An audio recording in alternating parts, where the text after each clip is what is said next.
Marami sa inyo, the reason why you are continuously following us, because naghahangad kayo something na may pwede pang madagdag sa akin, may pwede pang ma-develop sa akin. Pero you seldom think, or you seldom, alam mo yun, you seldom wini-wish na matupad pa yung mga pangarap. Gusto mo na lang matuto. Gusto mo na lang mag-develop. Gusto mo na lang maka-achieve ka ng konting success sa buhay mo. Masaya ka na ron. Pero konti lang sa inyo ang nagsasabi, gusto ko maging multi-millionaire. Gusto ko maging bilyonaryo. Gusto ko magkaroon ng mga, yung tinatangkilik nila, kaya ko yan. Gusto ko magkaroon ng magandang sasakyan. Gusto ko magkaroon ng malaking bahay. Gusto ko na magkaroon ng maraming savings. Hindi eh.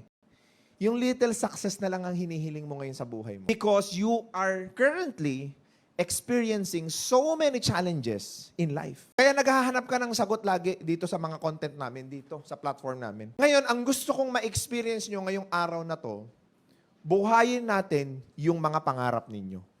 At pipilitin kong iparealize sa inyo that you are actually capable of achieving all your dreams in life. Capable ka. Kaya mong kunin. It's just that you are unaware na kaya mo. You are unaware doon sa process na kailangan mong pagdaanan para magkatotoo yung pangarap mo